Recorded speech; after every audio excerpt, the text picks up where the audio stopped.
saúde. Alguém pela primeira vez na casa? Sejam bem-vindos, tá? Qual o nome dos senhores? Maurício. Senhor Maurício, bem-vindo. Senhora? Senhora? Priscila, tá? Sejam bem-vindos, tá? Logo após essa oração, tem um palestrante que vai ministrar aqui a palestra. Depois temos o passe. E qualquer dúvida, tá? Qualquer conhecimento a mais, nós temos aqui a diretoria, tá? E temos uma evangelização aqui em cima, tá? Assim, simplesmente maravilhosa, tá? 100% se tiverem adolescentes, crianças, por favor, podem trazer, que tenho certeza que vão gostar muito, tá? E vamos ler o livro aqui, Vinha de Luz, Francisco de Xavier, pelo Espírito de Emmanuel. Lição 90, de coração puro. Amai-vos ardentemente uns aos outros, com o coração puro. Isso está na primeira carta de Pedro, capítulo 1, versículo 22.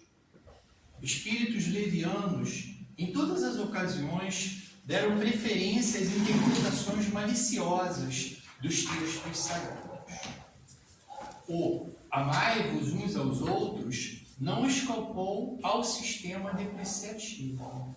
A esfera superior, entretanto, sempre observa a ironia à conta de ignorância ou infantilidade espiritual das criaturas humanas. A sublime exortação constitui poderosa síntese das teorias de fraternidade. O entendimento e a aplicação do amai-vos é a meta luminosa das lutas na Terra. E quantos experimentam dificuldades para interpretar a recomendação divina, temos o providencial apontamento de Pedro, quando se reporta ao coração puro. Conhece os homens alguns raios de amor, que não passam de restes fugidias, a luzirem através das muralhas dos interesses egoísticos, porque a maioria das aproximações de criaturas na crosta da terra inspiram-se em móveis obscuros e mesquinhos no terreno dos prazeres fáceis ou das associações que se dirigem para o lucro imediatista. O amor a que se refere o Evangelho é antes a divina disposição de servir com alegria na execução da vontade do Pai, em qualquer região onde permaneçamos. Muita gente afirma que ama, contudo, logo que surjam circunstâncias contra os seus caprichos, passam a detestar. Gestos que aparentavam dedicação convertem-se em atitudes de interesse inferior. Relativamente ao assunto, porém, o apóstolo fornece a nota dominante da lição. Amemo-nos uns aos outros, ardentemente, mas guardemos o coração elevado e puro. E assim, senhores, a gente nesse momento eleva nosso pensamento e vamos agora nos desprender um pouquinho, né, das nossas dificuldades, dos nossos reveses assim que a gente tem no dia a dia, né? E vamos agora nos reverter aqui para dentro aqui desse tempo e vamos elevar nosso pensamento ao planeta, a todos os governantes de cada parte desse planeta, que pensam, que façam, que executem aos que mais precisam, que deem dignidade para todos. Vamos também pensar nos enfermos que estão em leitos hospitalares, às vezes em nossas casas. Que o Espírito Maior esteja lá, trazendo tranquilidade para as suas enfermidades, cura dentro do possível. Vamos também elevar nosso pensamento com muito amor aos suicidas.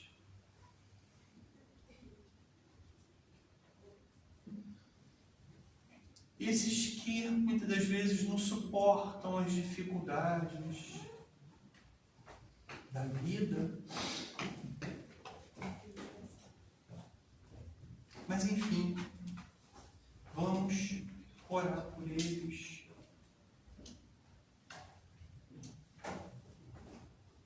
E trazendo nosso pensamento bem forte, vamos fazer aquele mantra que o mundo inteiro roga. Inicia-se assim, eu peço que todos também o façam aqui. Pai nosso que estás nos céus, santificado seja o vosso nome. Venha a nós o vosso reino. Seja feita a vossa vontade, assim na terra como nos céus. O pão nosso de cada dia nos dai hoje.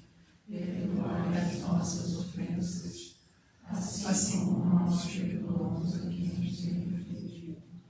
E não nos deixeis cair em tentações, mas livrai-nos de todos os males. Que assim seja. E o palestrante das melhores respostas.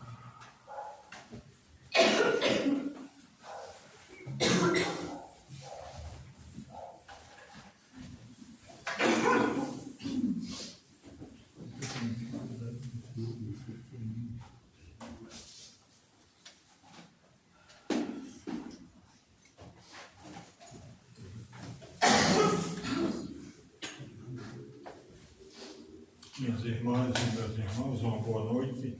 A paz de Cristo esteja conosco.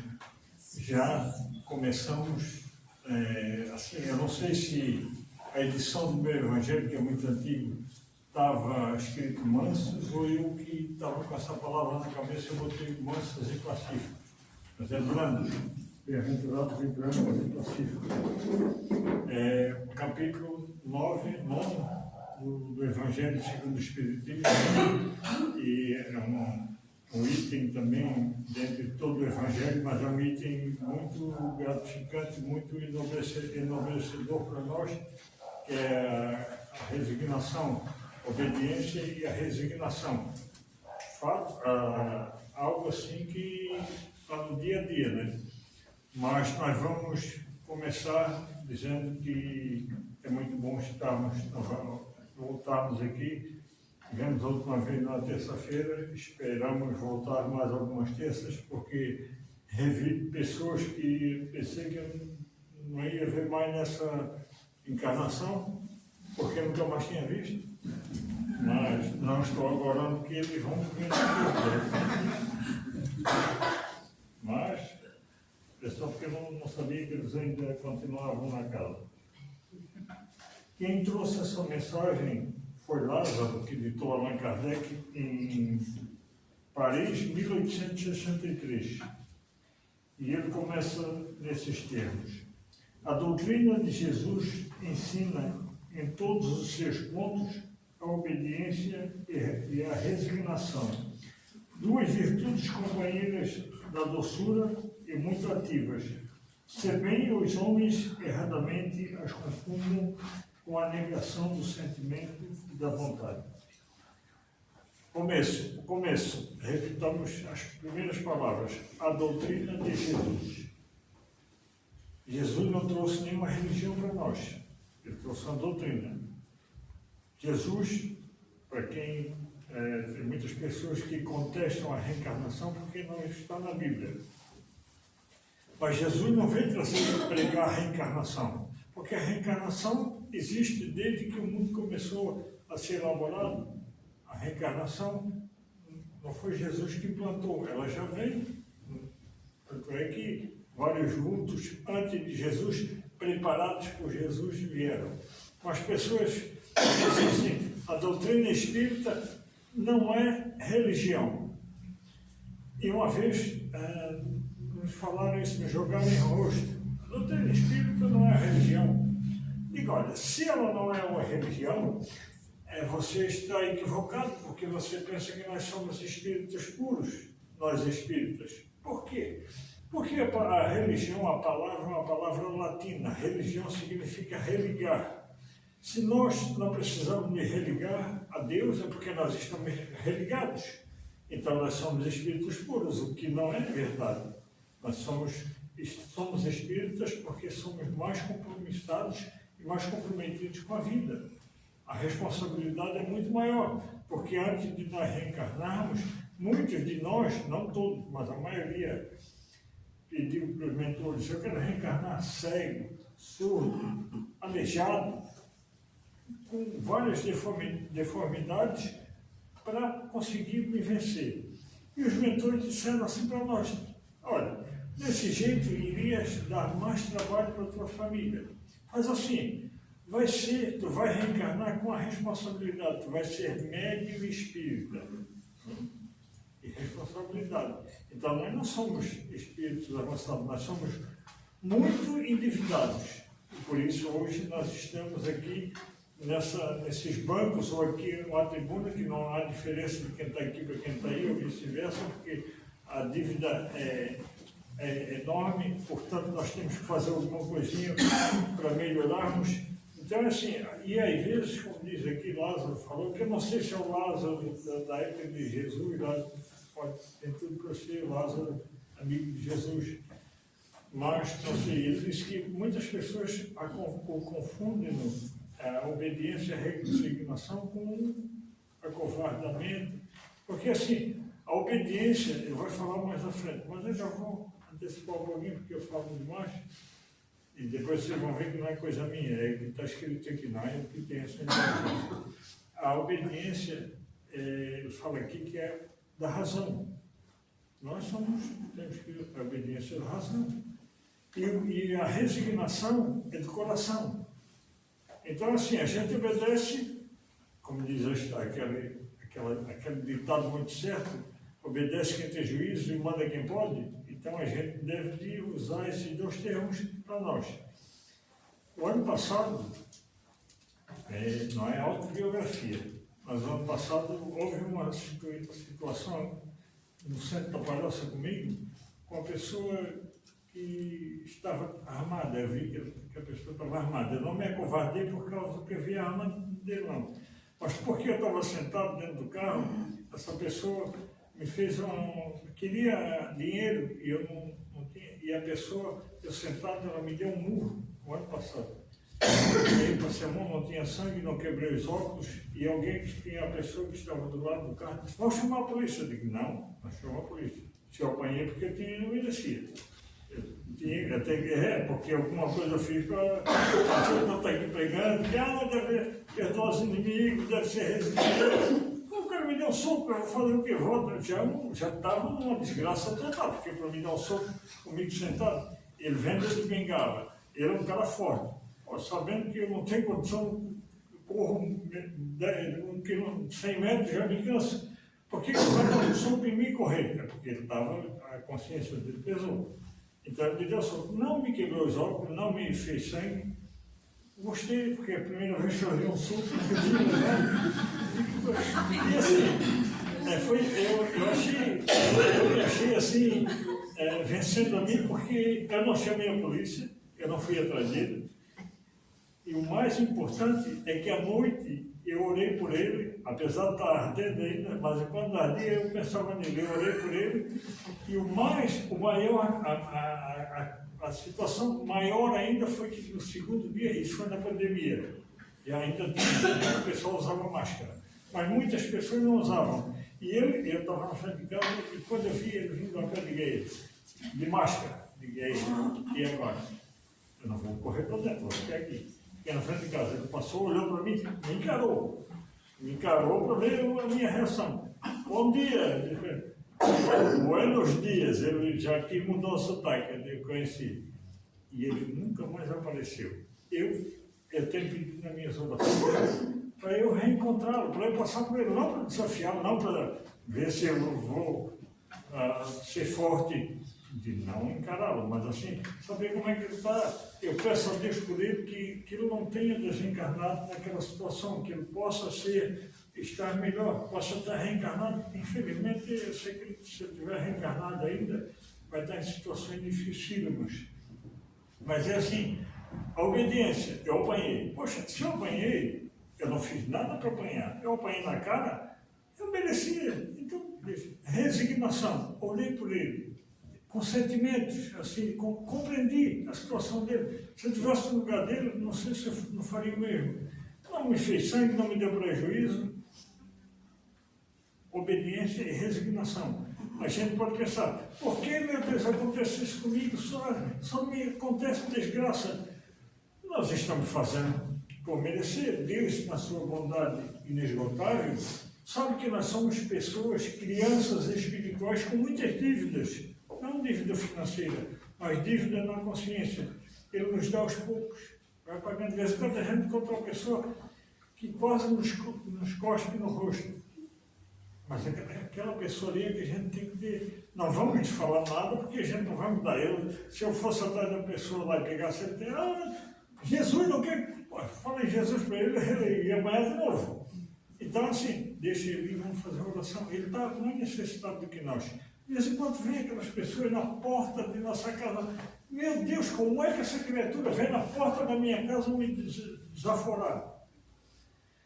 Antigamente, quando não existia celular, quando não existia Sedex, as cartas chegavam muito, era carta escrita, e o correio trazia o carteiro e colocava na caixinha de correio.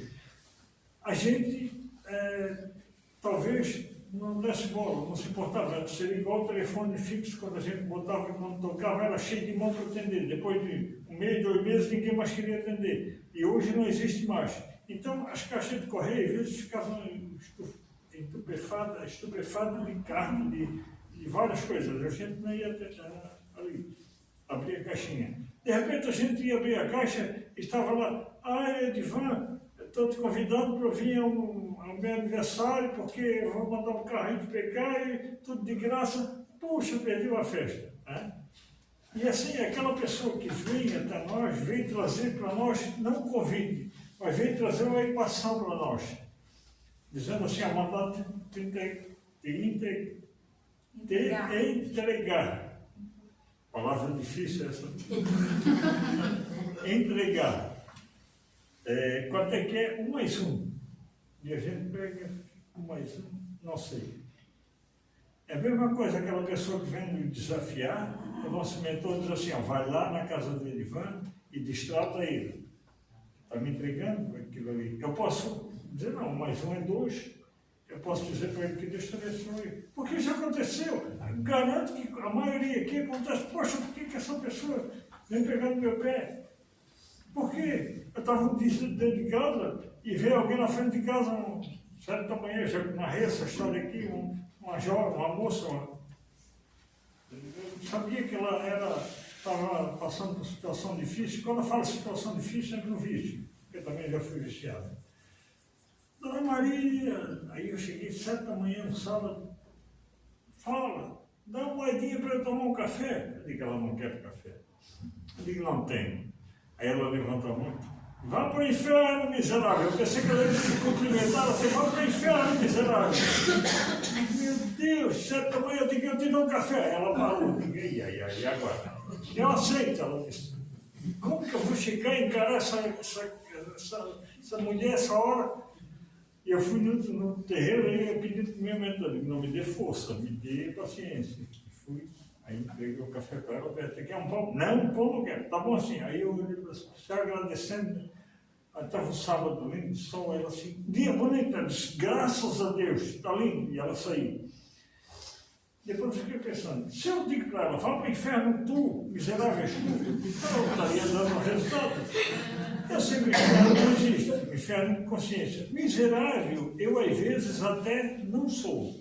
Às vezes até não sou. Eu sou miserável, sim, mas às vezes até não sou. Então, ela falou, eu ia para o inferno se eu quisesse. Ela me mandou, mas vai se quer, o inferno mental. Então, eu comparei assim, estava se atolando na lama, eu poderia chegar e empurrá-la, vai para o inferno tu. Ou eu poderia tirá-la. Eu consegui tirá-la, eu venci a mim, não venci ela. Porque ninguém vence os outros. Ninguém vai vencer ninguém, nós vamos vencer a nós. Eu encontrei ela depois, no lugar que ela mora. Eu passei por ela, eu poderia pensar assim, eu não vou nem cumprimentar essa desgraçada. Se nós chegamos num lugar e somos mal recebidos, você chega aqui, pega esse livro aqui, é o Vinha de Luz, eu estou fazendo um comercialzinho dele, e bota esse livro aqui. E o Nazareno diz, Edivaldo, bota esse livro aqui. Tem que estar lá, não estava. Eu vou pensar assim, eu não vou mais lá naquela casa espírita, porque eu não posso mexer no livro. Não, eu agora sei que o Nazareno não gosta que mexa no livro, eu vou continuar indo lá, mas não vou fazer mais isso. É simples. Aí eu não vou cumprimentar aquela pessoa porque ela nem olha para mim. Eu vou passar por ela, vou olhar para ela, se ela não olhar, eu passo. Se ela olhar, eu vou cumprimentar.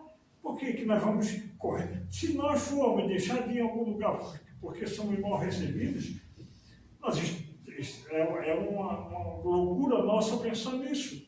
Porque nós estamos querendo ser melhores do que Jesus.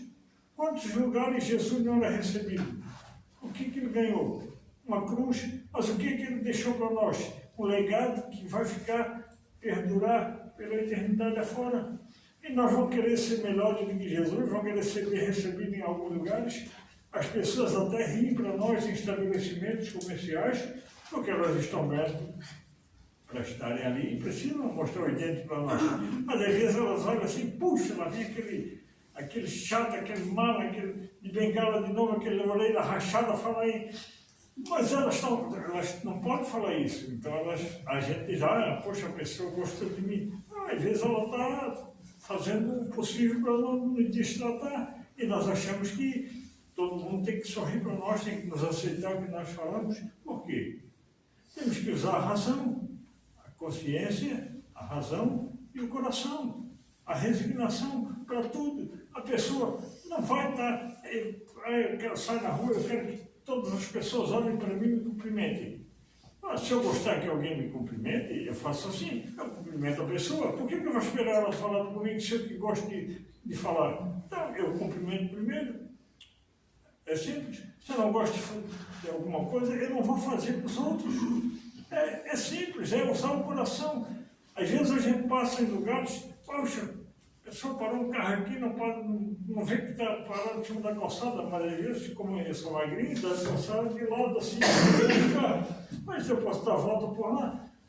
Mas não, eu quero passar aqui na calçada. Por quê? Mas tem lugar. E se a pessoa não achou mais lugar para estacionar aquele carro e estava necessitado de parar ali porque tinha que fazer alguma coisa urgente? Se fôssemos nós, não faríamos a mesma coisa? É rapidinho. Mas os outros não podem fazer. Nós podemos. Por quê? Aí, vamos pensar. Se fosse eu no lugar da pessoa, será que eu não faria a mesma coisa?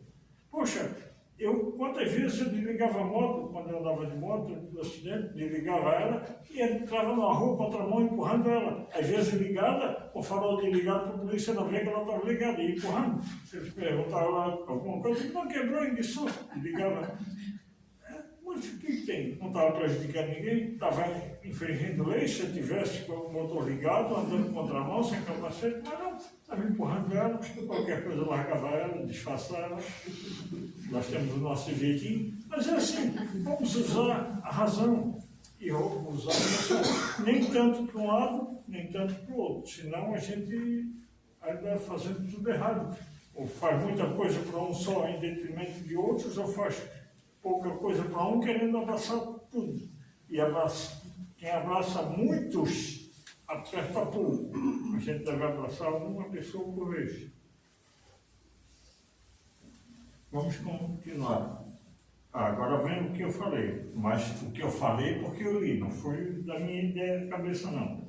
A obediência é o consentimento da razão, a resignação é o consentimento do coração.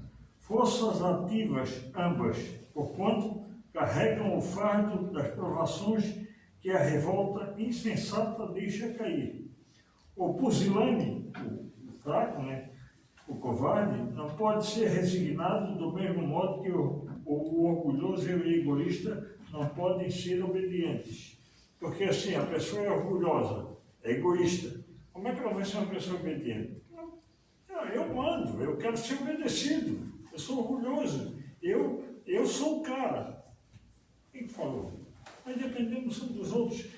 Nós estamos todos aqui hoje, a maioria não, todos nós, desculpe esse termo que eu usei, não é a maioria, todos nós estamos higienizados, tomamos um banhozinho. Agora, a maioria se alimentou para vir para cá, mas ninguém pediu para o corpo nos trazer. Demos um banho nele, um remédio, às vezes um analgésico que a gente precisa, um alimento, vestimos ele e vamos embora. Mas é assim, agora nós vamos pegar a coisa mais simples, porque não tem como a gente falar de tudo, mas uma blusa, uma roupa, que seja. Para nós estarmos com essa roupa aqui, passou por tanto processo, por amor de tantas pessoas, teve tanto trabalho para chegar até nós, e a gente pensa que não, que eu sozinho me basto. Não, tem tanta coisa para nós sentarmos nesse banco. Alguém teve que plantar árvore, alguém teve que cortar árvore, alguém teve que serrar na serraria, alguém teve que pregar, mas aí o prego teve que ser fabricado, mas aí para tirar o material do prego, alguém teve que fazer o material. E nós não vamos chegar nunca a chegarmos no ponto, no primeiro ali, porque passando uma corrente. Então é assim, é tudo uma engrenagem, todos nós dependemos dos outros. Vocês dependem da casa, porque a casa nos alberga. Eu dependo da casa, porque a casa nos alberga. Nós dependemos da casa, mas a casa depende da doutrina espírita, que dependeu de Allan Kardec para codificar, mas dependeu dos espíritos que ditaram para ela, mas esses espíritos tiveram que evoluir em várias existências para chegar à qualidade crística de Jesus. Pergunta 625 do Livro dos Espíritos.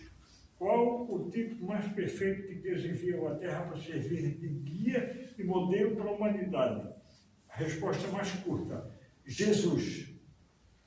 É um espírito crístico, mas esse espírito começou igual a nós, na simplicidade e na ignorância, não sabendo nada e sendo indivisível.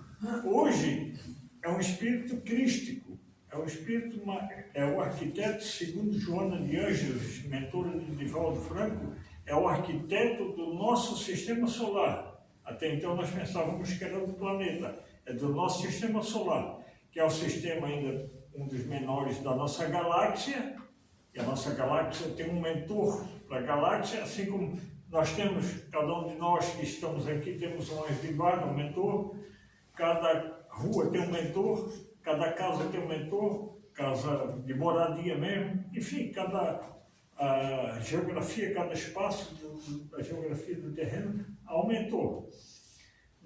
Por que nós estamos falando isso? A André Luiz, no livro Mensageiro da Luz, me parece, eles vieram do plano espiritual da colônia Nosso Lar fazer uma visita ao planeta terreno. E quando chegaram no interior do Rio de Janeiro, à época, viram, eles vinham volitando, né? Volitando, que a gente disse, e aí eles viram um tumulto, uma pessoa deitada em uma poça de sangue. E aí o mentor perguntou para o espírito que estava ali perto: como que aconteceu isso? É porque esse senhor judiou tanto do nosso irmão, o Moarzinho, que é o jumento, que no fim ele não aguentou mais, deu uma patada nele. Ele não vai morrer, mas vai ficar alguns tempos pensando no que fez, dependia daquele animal, agora vai ficar na cama dependendo dos filhos para poder ganhar o pão. Aí o mentor antes perguntou assim para ele: como que tu deixasse acontecer isso? Tu que és encarregado desse trecho do campo. Então, assim, onde eu quero chegar, todos os lugares têm um mentor. Vocês sabem quem é o mentor do Brasil? Cada país tem um mentor. O mentor do Brasil se chama Ismael. Ismael é um espírito designado por Jesus, assim como todos os espíritos nobres que vieram aí, Moisés, Abraão, Jacó, Isaac, todos eles, Maria Santíssima, que foi a mãe de Jesus, todos eles preparados por Jesus para fazer a sua tarefa aqui. Então, no livro Brasil, Coração do Mundo, Pátria do Evangelho, psicografia de Chico Xavier, através de Humberto de Campos, ele fala que a época que o Brasil foi descoberto, os portugueses traziam da Europa para cá pessoas que eram pessoas tidas como de má vida, pessoas baderneiras, e trouxeram dois desses e abandonaram na praia de Boa Viagem. E aí, quando eles viram, e a embarcação saiu, a vela, a nau saiu, e esses dois, quando viram, um deles se jogou no mar. Aliás, se jogou no mar não, pegou uma piroga, que é uma jangada dos índios, e saiu atrás da nau. E a embarcação, a vela foi embora. E ele se deitou e pediu para Jesus para matá-lo, porque ele não sabia mais o que fazer, ele era inocente, não tinha mais como retroceder. Ele estava em alto mar, com a jangada, e nesse momento o vento sopra ele contra a maré, contra tudo, o vento soprou a jangada e aportou na praia. E aí conta no livro, o primeiro feito de Ismael no Brasil foi salvar um náufrago. A primeira realização que ele fez no Brasil foi salvar um náufrago. Então, assim, todos nós passamos pela etapa do reino, né, mineral. Todos nós tivemos nos minerais o nosso princípio espiritual. Depois de muitos tempos, nós passamos para o reino vegetal, o nosso princípio espiritual. Depois nós passamos para o reino animal, nosso princípio espiritual, e estamos no reino nominal, a caminho do reino angelical. Ou seja, no mineral nós éramos sensação. Mineral tem sensação. Por exemplo, pega um ímã no ferro, ele ou puxa ou retrai, sensação. No vegetal nós temos, no mineral nós temos atração. No vegetal nós temos sensação. No animal nós temos instinto. E no homem nós temos a razão, a caminho da angelitude, que seremos todos nós um dia, aqueles seres que estão, como foi pedido na prece, que estão lá nos cubículos, estão fazendo coisas erradas por aí, vão ter que ser espíritos puros um dia, como Jesus disse que nós seremos deuses, com D minúsculo. Vamos fazer tudo que ele fez e mais. Então, o animal de hoje será um ser humano de amanhã. Porque no livro dos Espíritos, os Espíritos dizem que os astros, os arcanjos de hoje, os arcanjos, os serafins, os querubins, foram os átomos de ontem. E os átomos de hoje serão os arcanjos de amanhã. Então, tudo evolui, nada fica parado. Se nós pegarmos, formos aqui no cemitério e abrirmos uma sepultura, nós vamos ver ali osso, quando não for tirado, senão só está a foto dos defuntos em cima. Por quê? Tudo evolui. Não são os seres que estão ali, seres espirituais, nem os corpos estão mais ali. Tudo evolui, estão volatilizando para compor novos corpos. Então, voltando ali naquela pergunta que alguém, naquela afirmação que alguém diz que nós não somos religião, é equivocado, está muito equivocado. O Espiritismo é uma religião. Só que Jesus não trouxe como uma religião, trouxe como uma doutrina. E ele não trouxe o Espiritismo. Ele disse em João 14, ele disse que vou rogar ao Pai para que ele mande outro Consolador. Outro, porque primeiro veio Moisés, depois veio ele e o outro, a doutrina espírita, que é o Consolador, é o que mais nos consola. Saber que nós não vamos lá para os 7 palmos debaixo da terra, que ali vai só a nossa ferramenta, não é um consolo. Então, o Consolador que ele prometeu é a doutrina espírita. Vamos mais um pouquinho. Ele veio no momento. Jesus foi a encarnação dessas virtudes que a antiguidade material desprezava. Virtudes que todos achavam que eram ridículas. Jesus foi a encarnação delas todas. Ele veio no momento em que a sociedade romana perecia nos desfalecimentos da corrupção. Então, todas essas histórias antigas falam de Roma. Tanto é que tem aquela historinha, quem tem boca, Vai a Roma. não vai a Roma. Vaia, dá uma vaia a Roma, porque fazia coisas muito erradas. De boca, vai a Roma. Mas pode ser também vai a Roma, porque assim, os ditados antigamente, a gente, se for investigar, tem aquela que diz assim, essa cor ali desse mundo é uma cor de burro quando foge. Não é que a gente diz? É a cor de burro quando foge. Mas qual é a cor do burro quando foge? Corro de burro quando foge, porque ele sai dando coice, corro de burro. Mas nada, a gente interpreta, veio daquela época e a gente assume. Qual é a cor do burro quando foge? Ele sai alegre, ele não fica corado de vergonha, ele sai contente. A cor é a mesma. Cada época é marcada assim, com o cunho da virtude ou do vício que a tem de salvar ou perder. A virtude da vossa geração é a atividade intelectual. Seu vício é a indiferença moral. A atividade intelectual. Nós vemos no planeta hoje, é assim, quem de nós julgaria que nós iríamos conversar com uma máquina que não está ligada a fio nenhum e ela iria nos responder? A gente pega o smartphone e pergunta o que quiser, ela responde. Então, a atividade intelectual está assim. A gente quer ver um universo, eu quero ver uma galáxia. Eu puxo ali a galáxia, está aqui na palma. Eu alongo, eu diminuo. Coisa fantástica. Mas a indiferença moral.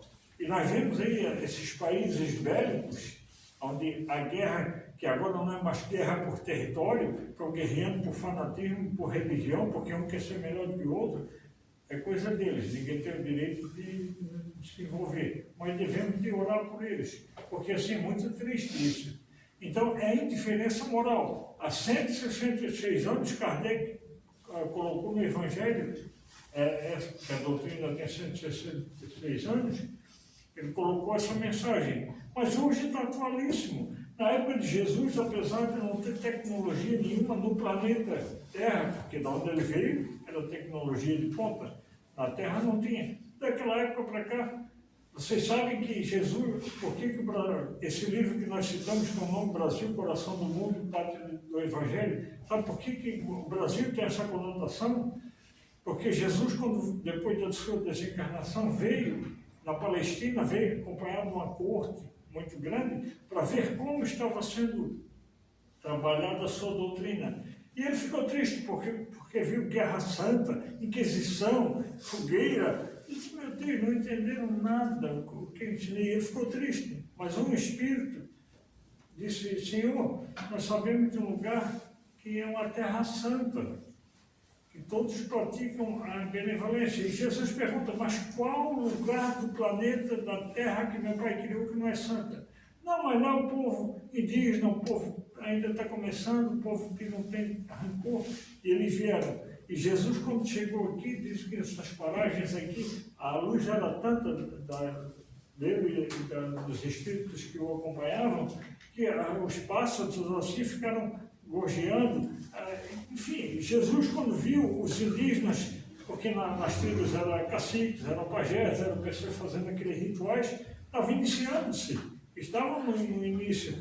E Jesus, diz o Humberto de Campos, que Jesus transportou a bandeira cristã da Palestina para o Brasil. Então, a América do Sul não é porque nós somos bonzinhos, é mais responsabilidades, porque hoje nós sabemos que é um país cristão. O Brasil é o país cristão porque é o que tem mais cristãos, mais religiosos, mesmo não cristão, mas é o país mais religioso, com mais respeito.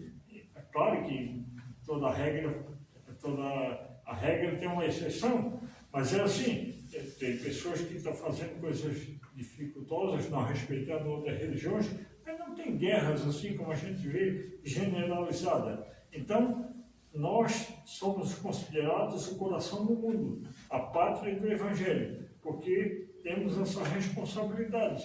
Hoje nós vemos as casas religiosas, igreja católica, templo evangélico, centro espírita, todos cheios. Quando tem reunião, pessoas, poxa, a gente vê os evangélicos aí, quer ver, vai uma sexta-feira, hoje, uma noite igual a hoje, no Frei Damião, ali no Brejaru, porque ali tem, cada esquina tem uma igreja evangélica, é uma bênção, é um ponto de luz. Crianças com terninhos, os pais, o homem com terno, a mulher com vestido elegante. A gente já ouviu de espíritas falar assim, são orgulhosos, são vaidosos. Por quê? Vão falar com Deus.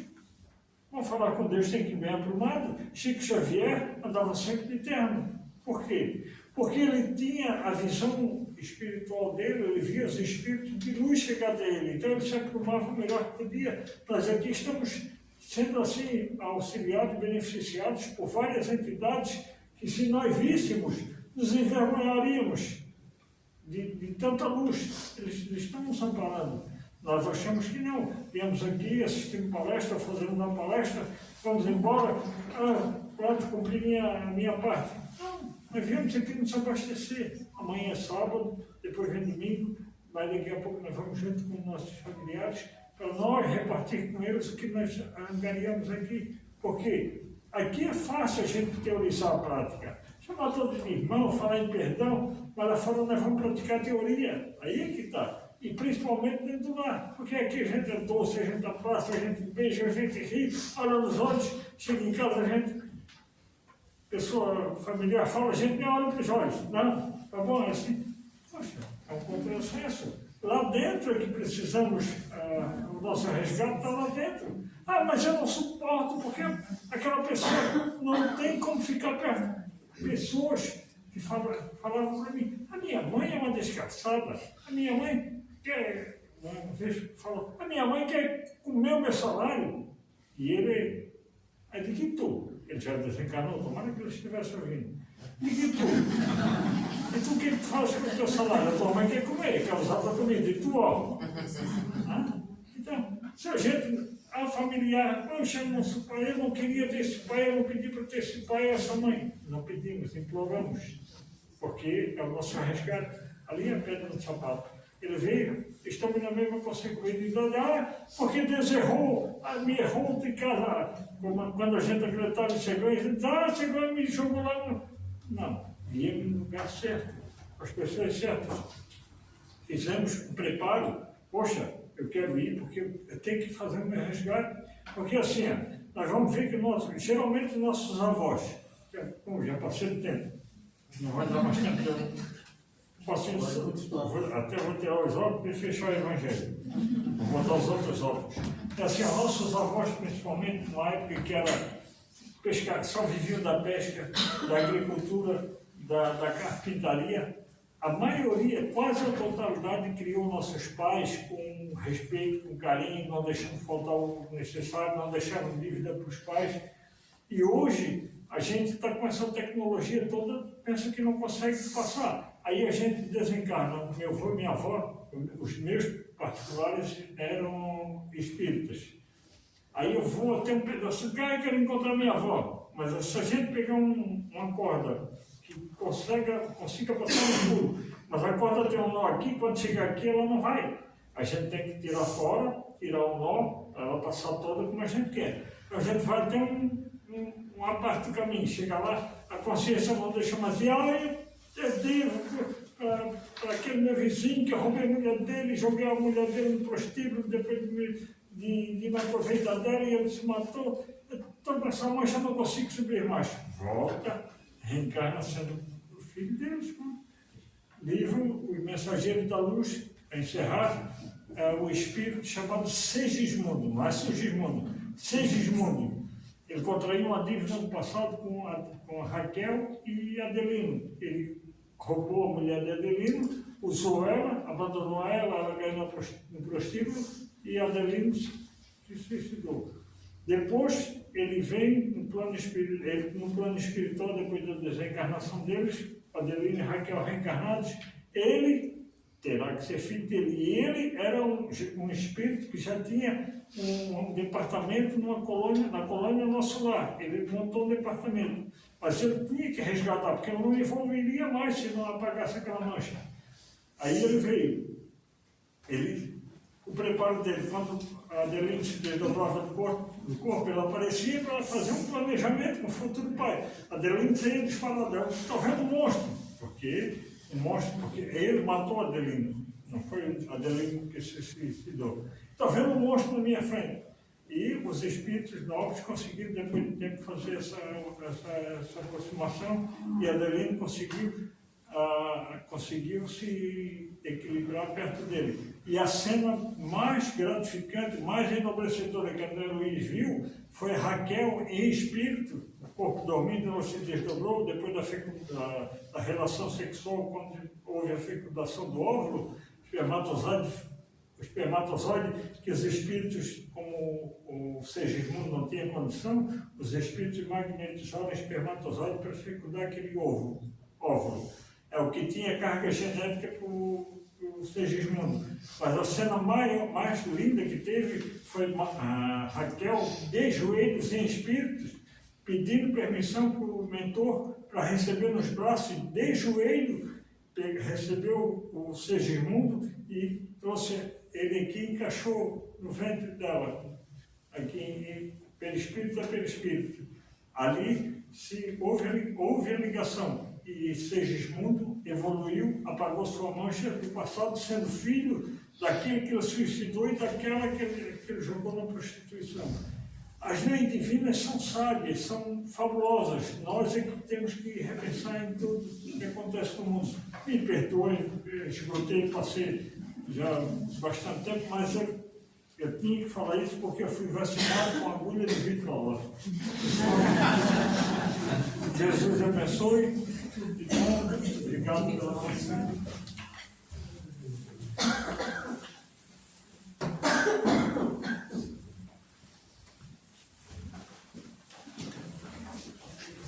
Agradecemos então ao nosso irmão, que sempre é uma bênção escutar, que a gente possa refletir, que a gente possa, na nossa caminhada, sempre pensar nessas informações que são recebidas, para que a gente possa dar um passo de cada vez e melhorar no caminho da evolução. E assim, elevamos o pensamento a Deus, agradecendo a Ele pela oportunidade de aqui estarmos, recebendo todas essas energias. Obrigada, Pai, por tudo que nos dás a cada dia e a cada momento. Perdoa nossas faltas e incapacidades que ainda são tão grandes. Mostra-nos o caminho da luz e da paz. Permita compreender os teus ensinamentos e colocá-los em prática em prol de nossos irmãos. E assim, em agradecimento, todos nós dissemos: Pai nosso, que estás nos céus, santificado seja o vosso nome. Venha a nós o vosso reino. Seja feita a vossa vontade, assim na terra como nos céus. O pão nosso de cada dia nos dai hoje. Perdoai as nossas ofensas, assim como nós perdoamos a quem nos tem ofendido. E não nos deixeis cair em tentações, mas livrai-nos de todos os males.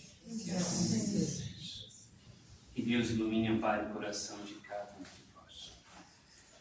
Em seguida, nós temos o passe. Pedimos que permaneçam em silêncio, que a gente vai chamar.